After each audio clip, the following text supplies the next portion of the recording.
Hey, welcome back. It's Gary, writer and creator of Gundog.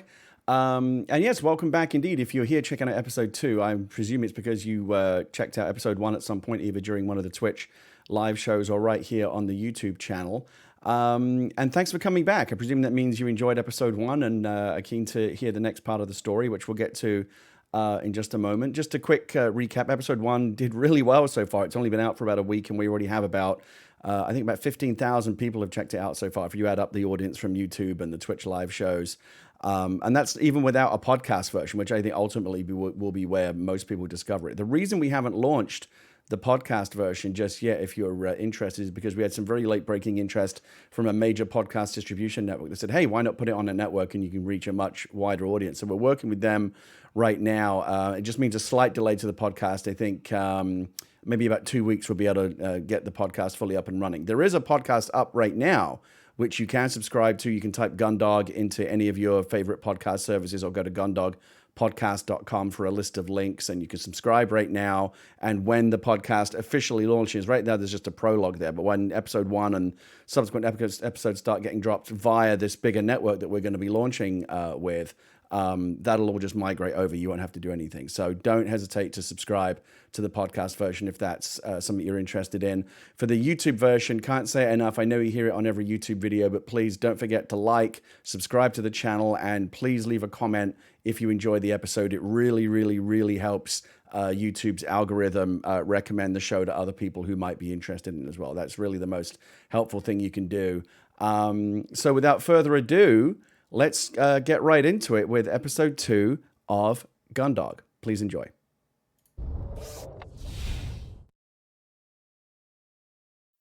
Gundog by Gary Whitta.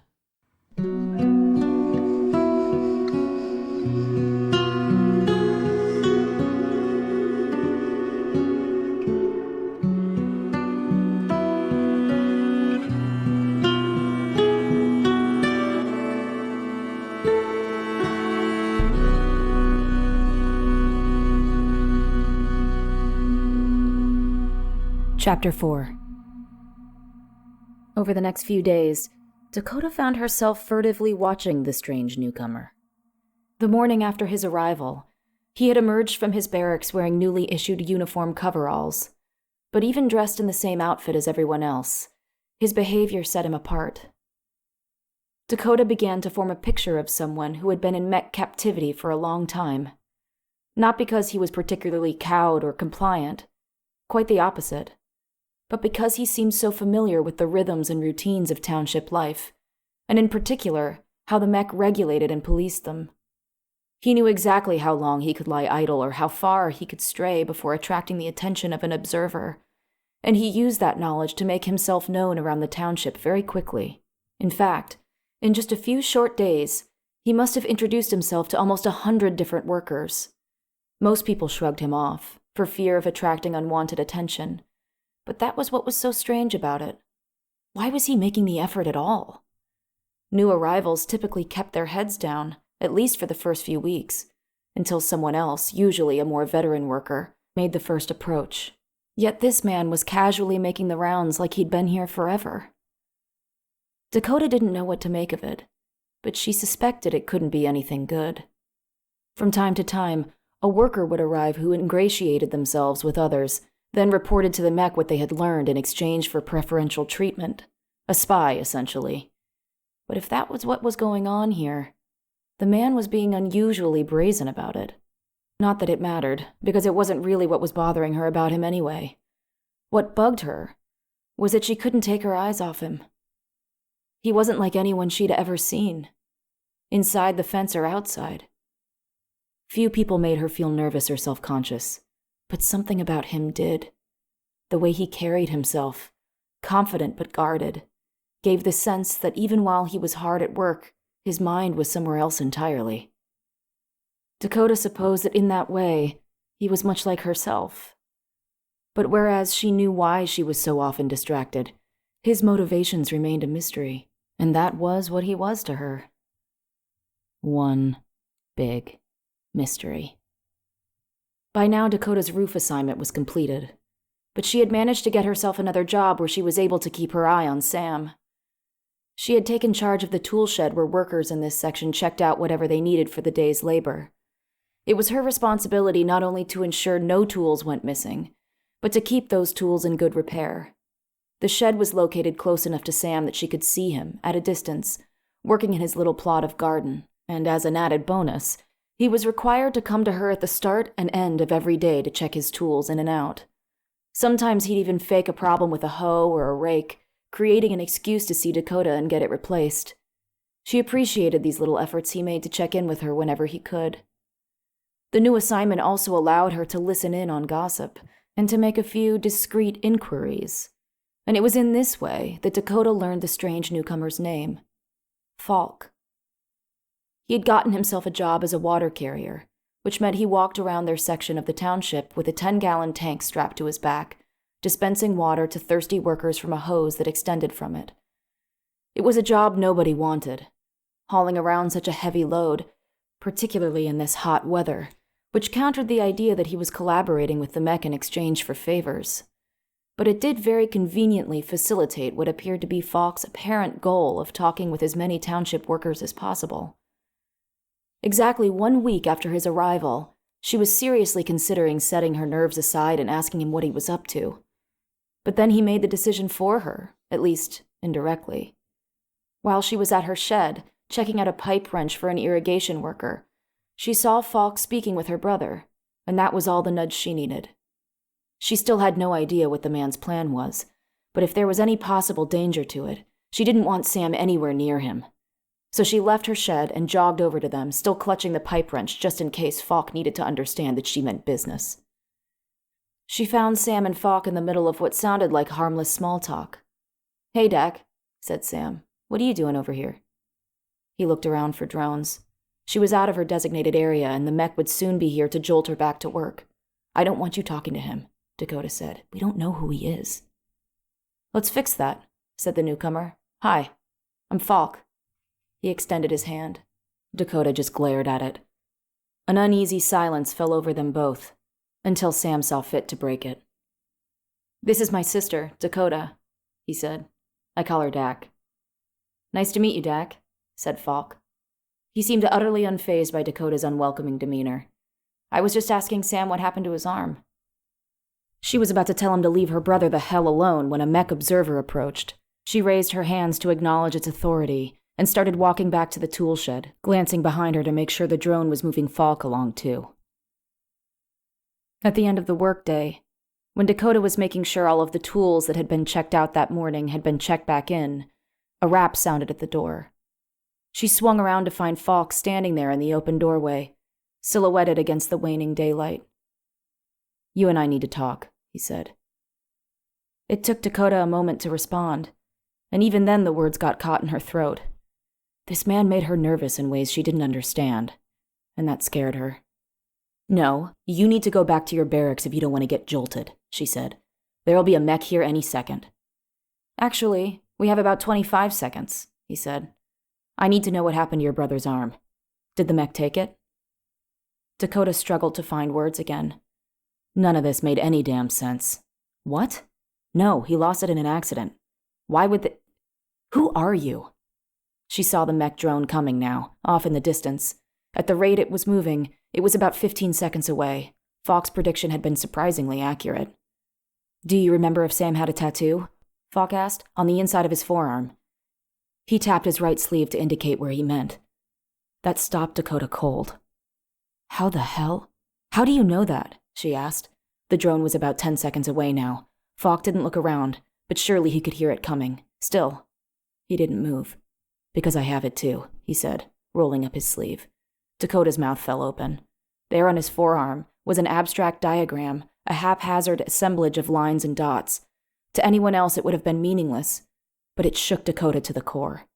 Because she had seen that exact same tattoo many times before, on the inside of her brother's right forearm, before he lost it in the steel press. What is it?" she asked, her voice shaking. The drone was just seconds away, its jolt prod crackling. Still, Falk refused to move. "It's a map," he said, rolling his sleeve back down. "A map to what?" "Liberation." and that was the last thing he said before the mech jolted him in the back and he fell to the ground, his body twitching. All Dakota could do was watch in silent shock as the drone grabbed him and hauled him away. Another restless night followed. How was Dakota supposed to sleep after that? She had so many questions and no chance of getting answers until tomorrow, when she'd see Falk again. Hopefully, if the mech decided to move him to another section. How strange, she thought, that she had come to view Falk so differently and so quickly. In the space of just a few days, she had gone from feeling intrigued by him, to being suspicious of him, to thinking of him as a possible danger to her family. And now she was lying awake, counting the hours until she could talk to him again. There was nothing she hated more than an unsolved riddle, and Falk was several of them rolled into one. How did he know about Sam's tattoo? Why did he have one of his own, exactly the same? How could it be a map? What did he mean by liberation? So many questions, and no damn... Stop it, Dak. There was no point in driving herself crazy. She would find no answers here tonight. Unless... She looked across the darkened hut to her brother's bunk. He was snoring gently. She could tiptoe over and wake him, ask him about the tattoo. She had asked him about it before, many times during their years on the run, and he'd always brushed off her interest, saying he didn't know what it was or even remember how he got it. But Dakota had always suspected he knew more than he was telling her, and now she felt certain of it. It seemed inconceivable that he had been lying to her this whole time. But what other explanation was there? Yet now he would have to tell her the truth, because if he didn't, Falk would. And if Sam had been keeping secrets from her, he'd want to be the one to come clean, not have some stranger come along and do it for him. But now wasn't the time. As badly as Dakota wanted to talk to him, she couldn't risk doing it here in the barracks, in the dead of night, even at a whisper, because there was too much risk that someone would overhear and decide to earn themselves a better work assignment or a double ration by passing it along to the mech. She would have to wait. Dakota had never been very good at waiting. At breakfast ration, Dakota took a double dose of the stim drink the mech gave them to keep them alert and active. It tasted foul, and it made her jittery, but she was so tired, and she needed her wits about her today. She hadn't yet spoken to Sam other than to say good morning and help him dress and get ready for the morning head count. There hadn't been an opportunity to talk more, and besides, during the night, she'd made a decision. She wouldn't risk upsetting Sam with what he might take to be an unwarranted accusation. She needed more information first. From Falk.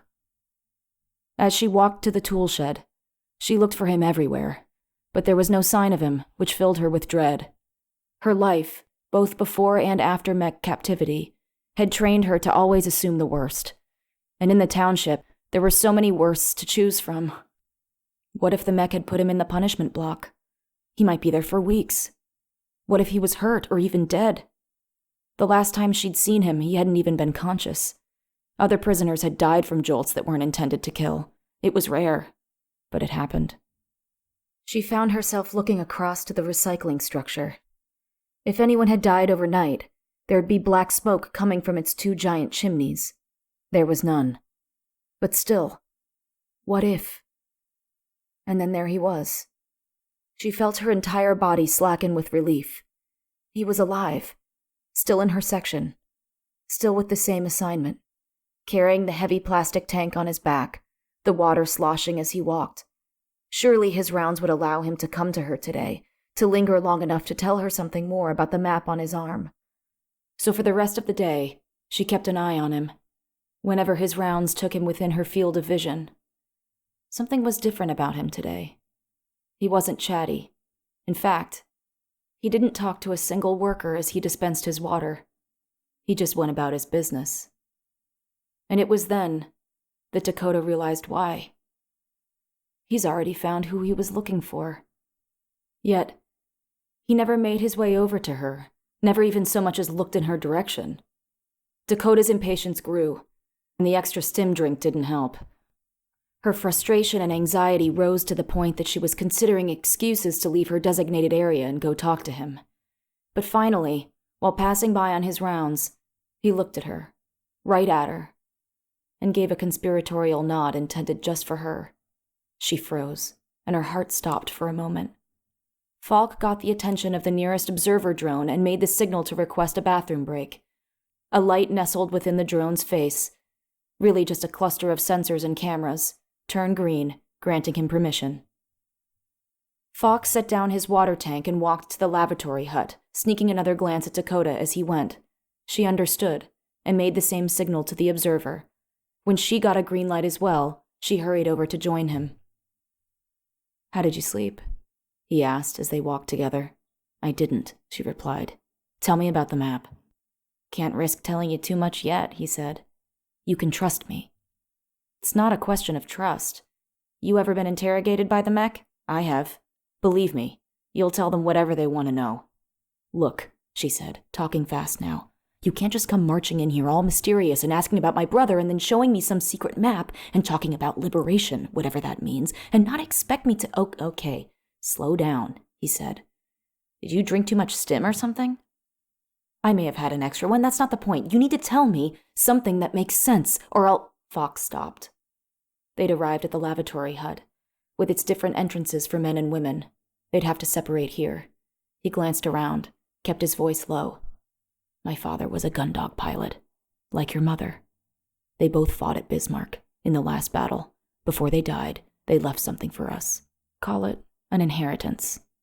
The mech drone was floating over toward them. Falk disappeared into the men's lavatory, and Dakota had no choice but to go into the women's, where she took what felt like the longest piss of her life. "What do you mean, inheritance?" she asked as they walked back from the lavatory hut together. "You mean that map?" "Yes, I mean that map." "What is it? Where does it lead?" "You'll find out when we get there." That stopped her dead in her tracks. "What?" "Keep walking. Eyes everywhere." She resumed walking, caught up with him. "Are you talking about escaping? Because that's impossible." "It's not impossible. I've been in 6 townships before this one. I escaped from them all." That took a moment for Dakota to process. It seemed barely believable. But something about Falk's demeanor, his uncommon confidence, told her it was true. "Okay, but you got recaptured every time." "That was by design. Each time I escaped, I made my way toward another township, get myself captured close by so they'd put me in that one. Until I found who I was looking for." "You mean me?" "Actually, your brother. But I'm a little worried about him now that I've seen him. Would he be up for this? Seems like he's not. All the way there in himself." That hit Dakota hard, because it was true. Sam hadn't been the man she'd once known for a long time now. Still, her first instinct was to defend him, protect him, as she always had. "He kept us alive for years when we were on the outside," she insisted. "Whenever I felt like I couldn't go on, he was strong enough for us both." "That's who he was then," said Falk. "Who is he now?" "I've seen that look in his eyes before, in a lot of folk. In every township I've been in. All the fight gone out of him. If I'm taking you two with me, I need to know that there's fight in you both. In you, there's plenty. I can see that. But can he honestly say the same? If he can't, I can't afford the risk." Dakota hated how right he was. But she couldn't lie, so she changed the subject. "Why do you even need us?" she asked. "It's your map, your plan. Why not just go do whatever the hell this is by yourself?" "Because when we get where we're going, it's gonna take 2 of us. I can't do this alone. I had a brother. We were supposed to do this together. But the mech—" He didn't need to finish the sentence. Dakota knew how it ended. "You have to tell me more than this if I'm going to trust you," she said. They were almost back at Dakota's tool shed and had little time left to talk. "Your brother was told everything I was, back when we were kids," said Falk. "Why didn't you ask him?" "If that's true, then why hasn't he ever told me?" asked Dakota. "Maybe you should ask him that too," said Falk. And then he veered away from her, back to where his water tank was waiting. Dakota walked the rest of the way to the tool shed in a daze, her mind filled with more questions than ever. Chapter 5. As difficult as it was, Dakota sat on what she had learned for 3 days and nights without saying anything to Sam. He had even asked her what she and Falk had talked about later that same day, and she had lied, said that they were just chatting. She had so much to say, so many questions, but it wasn't a conversation that could be had quickly, and it wasn't easy to get enough time alone with him. The mech were always watching. The opportunity to talk finally came when it was once again story time in the rec hut. Their barracks emptied out completely. Word was, the guys with the secret still had cooked up a fresh batch of potato shine, and there was enough for everyone. So for the first time in a week, it was just Dakota and Sam alone. He was lying on his bunk, reading an old book when Dakota came and sat beside him. He glanced up at her. "What's up?" Dakota kept her voice low. No one really knew how sensitive mech audio sensors were.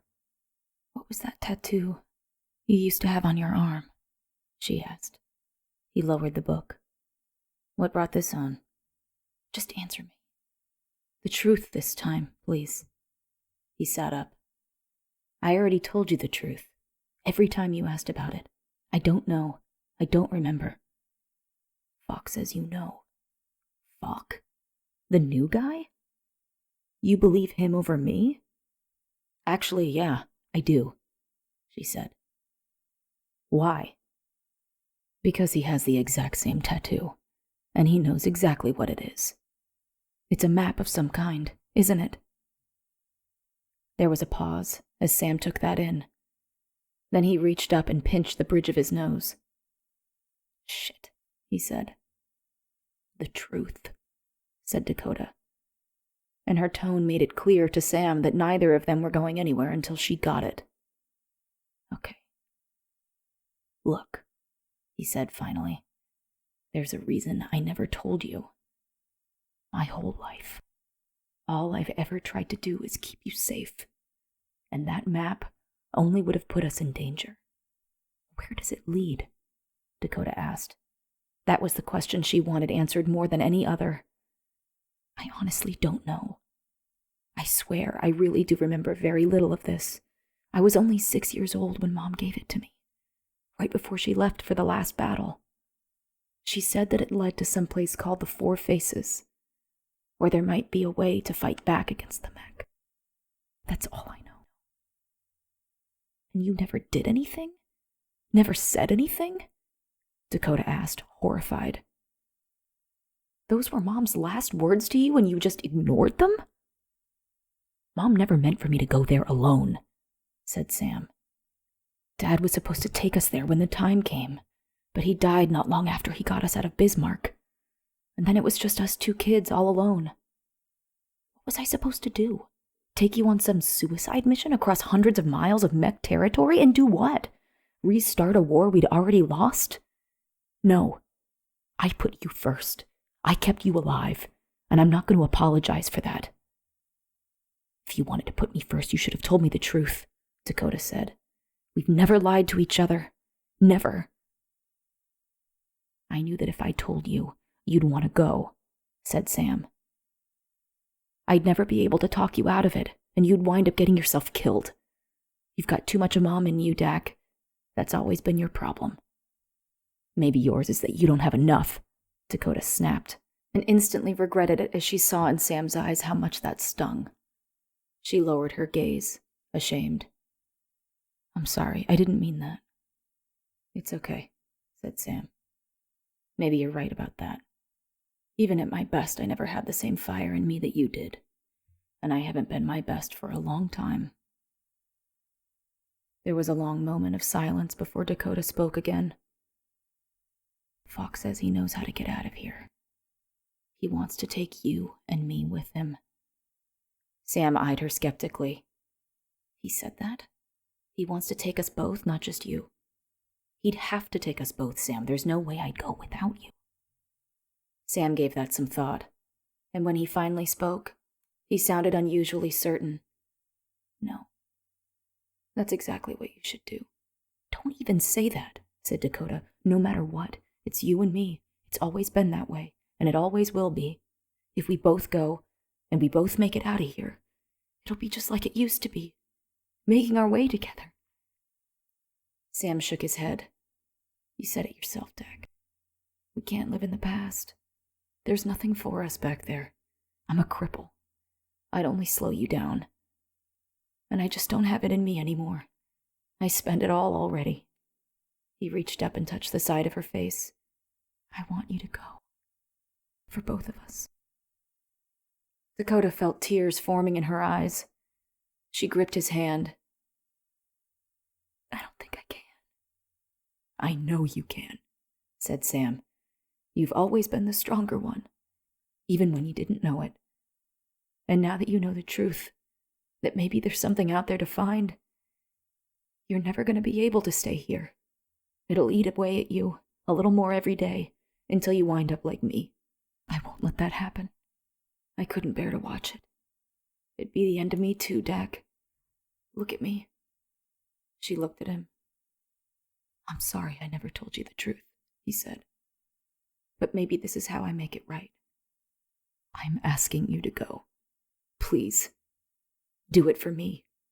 Go with Falk to the Four Faces and whatever it is that Mom left for us there. And when you find it, come back here and smash these mech motherfuckers into junk. Promise me you'll do that. Dakota was crying now and found it difficult to speak. But she managed the only words she needed. I promise. Chapter 6. Over the next 3 weeks, Dakota stole every moment she could with Falk to plan their escape and what would come after. He managed to get himself transferred to a labor detail that required him to check tools in and out from Dakota's shed regularly. They took their lavatory breaks together as many times as they felt they could without alerting the mech's observers. Too many times, and the algorithm would detect a suspicious behavior pattern and intervene. They also attended story time in the rec hut, the longest stretch of social time they were allowed. They sat in seclusion near the back of the room, where they ignored the stories being told at the hearth and made up one of their own. A story they hoped would end with them finding the Four Faces and the secret that had been left for them there 20 years ago. Neither of them had any idea what the secret might be, nor how it could possibly ignite a new war against an enemy that had already conquered humanity so utterly once before. All they knew was they had to try. To do any less would be to dishonor the memory of their parents, who had died fighting for their freedom. Falk taught Dakota how to read the map on his arm, which was actually 2 maps overlaid atop one another. The dots represented stars, which Dakota hadn't seen in years because of the mech tower lights that blazed all night long. The lines and other symbols were landmarks, rivers, mountains, what remained of roads. By aligning the stars with the landmarks, it was possible to navigate a path to the Four Faces, which Falk explained was not marked on the map. You just had to keep following the path and you'd know it when you saw it. That was how his father had explained it to him. But first, they had to get outside the perimeter. Dakota had always thought it impossible, though over the years she'd seen no shortage of workers desperate enough to try. Most simply fled through the gates when they opened to admit a transport. Few of them made it even 50 meters before being vaporized by a mech enforcer or tower gun. Some tried to stow away aboard the transports themselves, but the mech's sensors always detected them. The closest anyone had ever come to escape was the man who scaled the fence during a freak power outage that rendered the mech's perimeter defenses inert. He was gone the whole night, and many in the township were just beginning to believe he might actually have made it until, just after the morning alarm, his body was dragged back by a mech search party and taken to the recycling structure. It would have been easier for the mech to leave the body where it fell, but Dakota figured their algorithm told them it was better to bring it back to the township for all to see as an example. If true, they calculated correctly. That was 3 years ago, and no one had tried to escape since. Until now. Falk claimed to know a particular flaw that existed in the design of each township perimeter.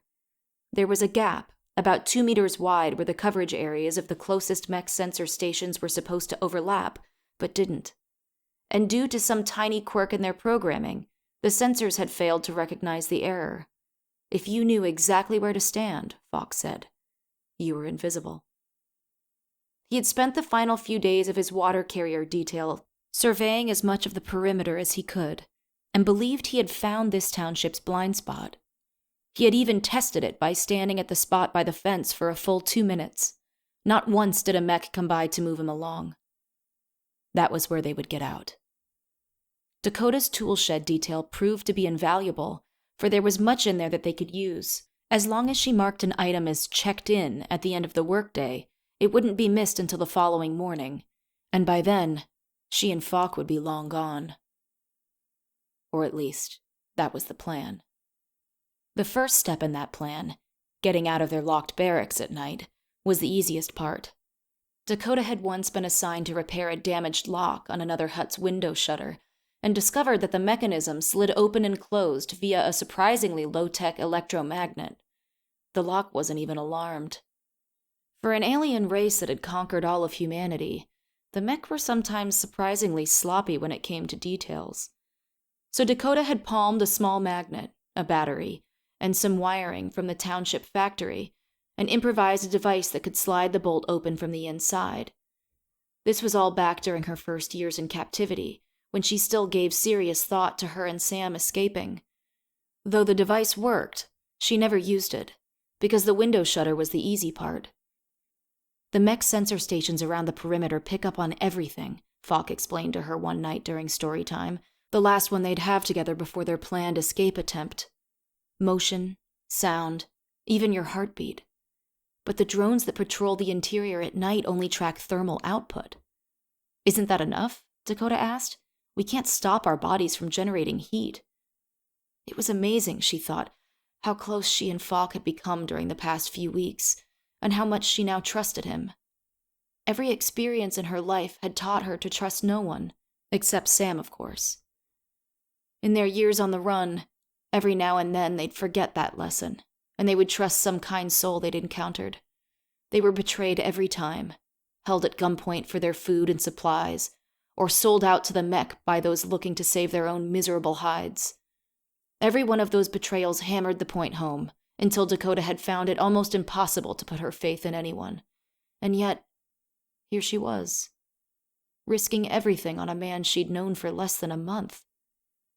Maybe it was the promise of finding some kind of connection with the parents she had never known that had made her lower her defenses.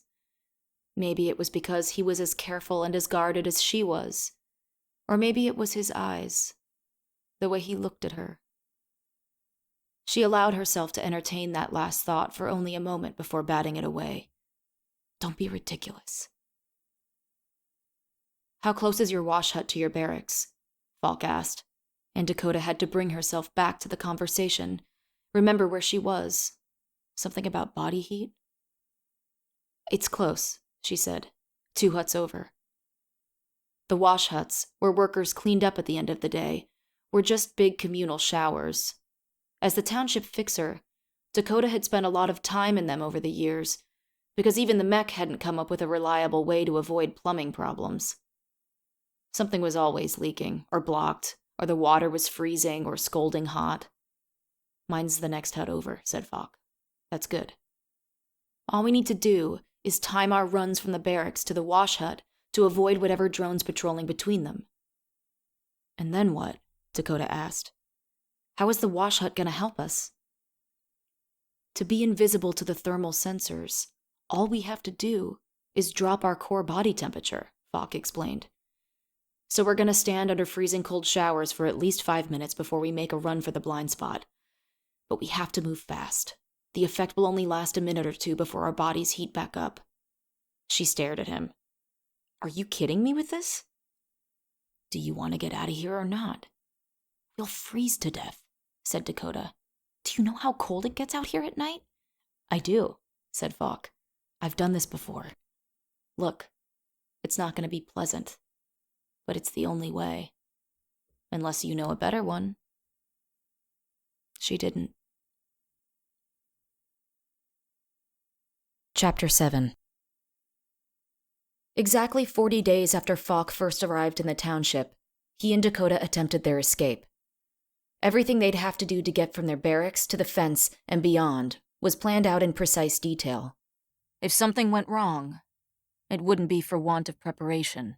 The hardest part, as Dakota had feared, was saying goodbye to Sam. They kept it short, as they both knew the longer they spent, the more agonizing it would be. She was reminded of the time she dislocated her shoulder tumbling down a rocky hillside while running to evade a mech patrol, and Sam had had to pop it back in. It hurt so much Dakota wouldn't allow him to touch her. So fearful was she of the pain of resetting the joint. He told her then, "The quicker we do this, the less it will hurt. You're strong. You can do this. Don't be afraid." He told her the same thing now. One last gentle kiss on her forehead before they both retired to their bunks, Dakota trying not to cry. She had to keep a clear head, because this night, more than any other in her entire life, she would need all her wits about her. It had been difficult to work out how to synchronize the escape with Falk, as he was in a different barracks and there were no clocks, no way to gauge the passing of time, save for the movement of the sun in the sky and the various mech alarms. And after lights out, there was no sun and no alarms. This wasn't a challenge Falk had been forced to deal with before, since all of his previous escapes had been on his own. But Dakota had an idea. About an hour after sundown, the mech tower lights would blaze from partial to full brightness, and every time they did this, they made a sound, a kind of mechanical kerchunk. For the past few nights, Dakota and Falk had stayed awake in their bunks listening for it, to make sure they could both hear it. That was the sound that would allow them to synchronize. Dakota now stared at the wooden slats on the ceiling above her bunk, waiting for that sound. She was trembling, adrenaline coursing through her body like she hadn't felt it since her days as a child hiding from mech scouts. Life in the township had been miserable, boring, deadening, but not dangerous. At least, not in the physical sense. If you knew the rules and abided by them, there was little chance of anything happening to you other than the occasional jolt, or possibly a work injury. After years of just barely clawing for survival on the outside, Dakota found it strange to realize that this moment, tonight, was the first time her life would actually be at risk since she and Sam had arrived here 6 years ago. And it certainly was at risk. So much could go wrong. What if her makeshift electromagnets, she'd scrounged the parts to make new ones for both her and Falk, failed to open the window shutters? What if she mistimed the drone patrol route past her hut and was spotted? What if this shower trick of Falk's didn't work? What if the blind spot in the perimeter wasn't exactly where he thought it was? What Kerchunk. There it was. The telltale sound as the mech tower lights switched to full illumination. That was the one downside to this stage of their plan. The bright light that would unavoidably flood in when she opened the shutters could alert someone else in her barracks who might then raise the alarm in hopes of being rewarded by the mech with an extra ration or easier work detail. But there was nothing she could do about that, except hope for the best. Falk would already be up and moving, counting on her to do the same. She retrieved her electromagnet from inside the stuffing of her pillow and silently swung her legs off the bunk. The floorboards in her barracks tended to creak, but not in the area around her bed, one small blessing. As quietly and as carefully as she could, she crept to the nearest window. She lifted the magnet up to the spot where she knew the locking bolt was and moved it from left to right. It took 2 tries before she heard the bolt on the other side slide open. Then she waited for the sound of the mech patrol drone outside.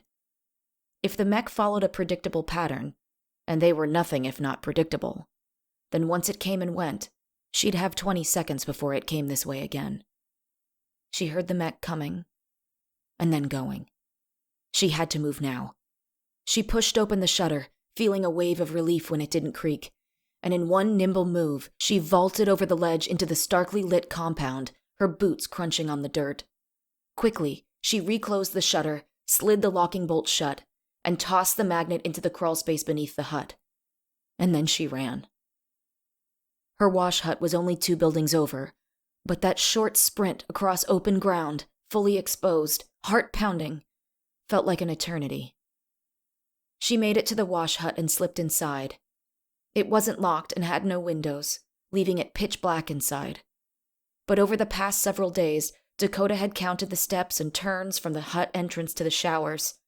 Walking blind, she followed the mental map she'd made, and was relieved when she'd reached out and felt the metal water valves on the tile wall. She turned the cold valve on full, wondering if mech security would detect the anomalous activity in the plumbing system in the middle of the night and send a drone to investigate. Falk had assured her they wouldn't, and she trusted him. But right now, in the moment, all she could think about was what could still go wrong. She tested the temperature with her hand. It was about as cold as water could get without turning to ice, then braced herself and stepped, fully clothed, beneath the showerhead. The water hit her like 1,000 ice-cold needles, and it was all she could do not to shriek. It was worse than she'd feared, and Falk had told her to fear the worst. She started counting. Falk had taught her how to do an accurate 5-minute count using the trick he'd learned. 1 Mississippi, 2 Mississippi, 3 Mississippi, all the way to 60. And you did that 5 times over. Dakota had no idea what Mississippi meant, but she found that reciting it over and over helped keep her mind off the agony of slowly freezing to death. By the time she hit 60 Mississippi for the 5th time, she was chilled to the bone, feeling numb in her extremities and shaking like a leaf. She was barely able to command her trembling fingers to turn the water off. She took short, shallow, gasping breaths as she shuffled her way back through the darkness to the door. When she opened it, the cold air on her sopping wet skin hit her like another sheet of ice. But she stepped outside, squinting her dark-adapted eyes against the bright lights of the mech towers, and made her way down the hut's steps, until a familiar sound brought her to a dead stop. The sound of a mech drone. She looked behind her to see it floating toward her from no more than 10 meters away. She was too terrified to run, for all the good running would have done her, and found herself instead thinking, in her final moments, how miraculous it was that she had even made it this far, but that at least she'd had the courage to try. That she would die on her feet, and not on her knees. She stiffened, straightening her back. Okay, you mech piece of shit, let's get this over with. And by the way, on behalf of the entire human race, go fuck yourself. She closed her eyes as the mech drew within kill distance, and then simply floated right on past her, continuing its patrol like she wasn't even there. Falk had been right. With her lowered body temperature, it hadn't registered her presence at all. This could actually work. She darted off towards the arranged rendezvous point, still marveling at her close encounter, and arrived at the northeast corner of the maintenance building, the closest structure to the blind spot. She was so goddamn cold. And as she stood there, staring at the floodlit fence line 100 meters away, shivering like she'd never feel warm again, only one thought went through her mind. Where is Falk? For her, everything had gone exactly as planned, but it had to go well for both of them or it was all for nothing. She couldn't possibly do this alone. Only Falk knew precisely where the blind spot was. Only Falk had the map. She found herself contemplating how stupid this whole idea was, leaving her beloved brother behind to follow a man she barely knew based on a promise and a tattoo, and wondered now if she still had time to make it back to her barracks and slip back inside, pretend none of this had ever... You made it.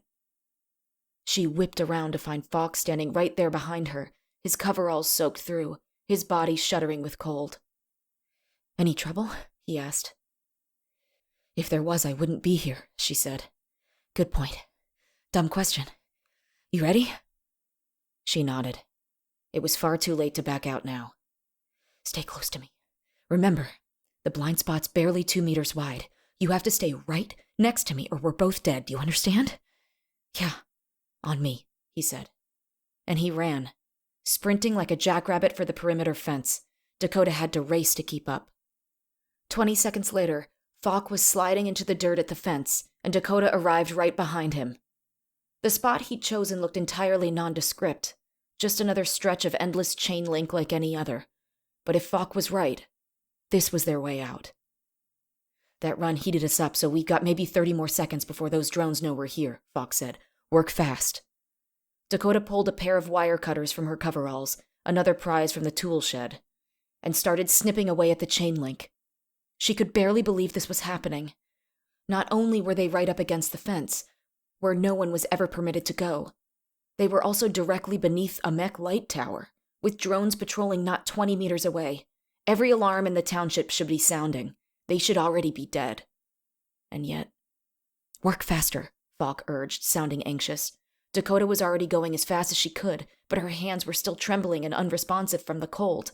And more than once it took her a couple of tries to get the wire cutters to bite down on the metal links. But a few moments later, she'd cut enough to push a flap of fence aside, just enough for her to crawl through, and then Falk behind her. "Go," he said. "Run!" And together they ran. Leaving the bright lights of the township behind, they slipped away into the dark of night, neither one of them aware that the whole time they were being watched. Chapter 8. They moved quickly that first night, as they knew that within minutes of morning alarm, just hours from now, when they failed to appear for head count, the manhunt would begin. Fast-moving surveyors would be dispatched from across the entire surrounding area to hunt them. Satellites in orbit would be tasked with scanning the surface for them. Every asset the enemy had in this region would be brought together in common purpose, finding and recapturing the escapees. And, unlike humans, the mech never tired, never slowed, never quit. The harsh truth was, even after the miracle of their escape, Dakota and Falk's chances of staying at large for very long were marginal at best. And yet, Dakota felt as though she had left all of her concerns behind her. They were free, and her fears and doubts faded along with the township lights, receding into the darkness behind them. Just being outside the fence was endlessly exhilarating. The night air was drying her clothes and hair as she ran, and the blood and adrenaline rushing through her body warmed her more by the moment. She had no idea where she was. When she and Sam were first brought to the township, it was in a windowless mech transport. They had been captured near someplace called Idaho, but the transport was fast and had traveled for hours, so the township might have been anywhere. All she knew was that right now they were moving through a forest. Leaves crunched underfoot as they ran, tree branches whipped and scratched at their faces, and a few times Dakota stumbled and nearly fell as her foot caught on a tangled root or a rock. After what felt like about an hour of ceaseless running, Falk motioned for them to stop in a clearing. "We should rest here for a bit," he said, his hands on his knees as he bent forward to catch his breath. Dakota slumped down on the wet grass and collapsed onto her back, her heart pounding so hard the sound of it throbbed in her ears. And then her eyes widened in astonishment. She was looking straight up at the sky, and there, above the treetops waving gently in the wind, was something she hadn't seen since she was a child. Stars. At first she didn't believe it. She thought this must be some sort of illusion, an old memory summoned up by her fatigued mind.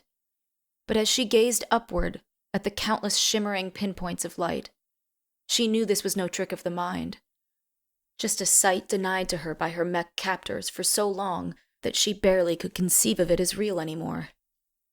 She laughed quietly to herself. For that one perfect moment, she was overwhelmed with joy. And all her time in the township, every dismal memory, every sorrow, was momentarily wiped away. It was just her, and the infinite above. Her reverie was short-lived. Falk rose and stood over her. "That's enough rest," he said. "Time to move." The forest grew thicker as they went on. It made for slower going, but as Falk pointed out, it was preferable to moving over open ground, where mech surveyors and satellites could more easily spot them from the air. "What were you laughing about back there?" he asked, as they moved together side by side. They were no longer running, as neither was able to keep up that kind of pace the whole night, but walking briskly. The pale light of the moon shafted through the trees, affording them enough visibility to keep from losing their footing and to see each other. "Oh, nothing," she said. "Just the stars in the sky. It's been such a long time since I've seen them I'd almost forgotten what they'd look like." "They look kind of like freedom, huh?" asked Falk. And Dakota looked at him, amazed that he saw them exactly the same way as she did. Perhaps it shouldn't be that surprising.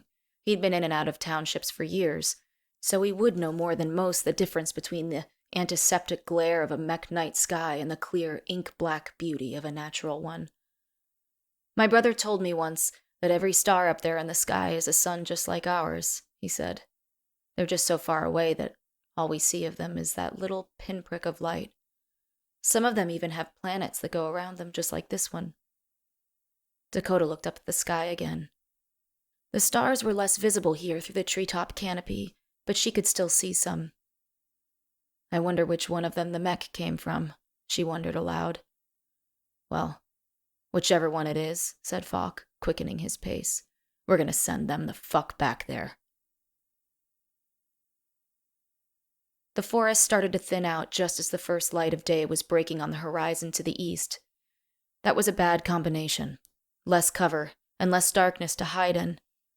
Falk pointed that out, but Dakota didn't need it explained to her. She knew all this and more from her years in the open with Sam.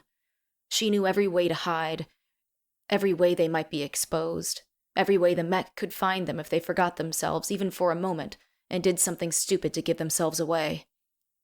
But the real danger daybreak signified, they both knew, was that morning alarm back at the township would have sounded by now, which meant their absence had been discovered, and the mech's search for them had begun.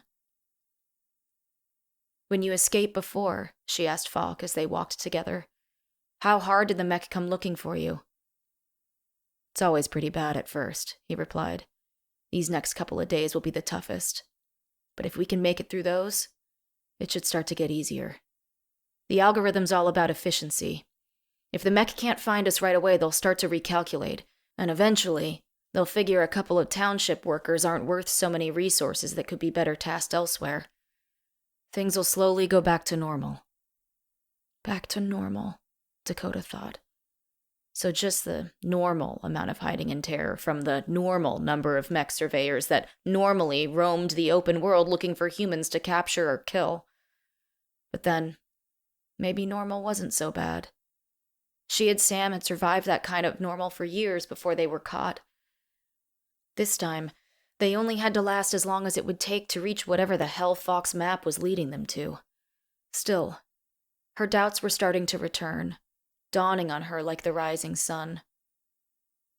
What do you mean when you say the mech can be better tasked elsewhere? She asked. What else is there for them to do anymore other than keep us locked up? The war's long over. If you really believe that, you'd be back at your tool shed right now, not risking your life with me, said Falk. There are still some humans out there in the world, you know. Some of them are still fighting. Really? Dakota was genuinely astonished to learn that. It seemed beyond belief. 20 years after the fall of the last city. I mean, fewer and fewer every day, but yeah, said Falk. I fell in with a few of them over the years. Just small groups, guerrilla fighters, hit-and-hide tactics. Sometimes they'll manage to take out a rover or a surveyor or even a transport. Barely makes a dent in the big picture, but still. They do whatever they can. He looked east, towards the sun. That's the one thing the mech will never understand about humans. We never really know when we're beaten. Maybe that's how we'll win in the end.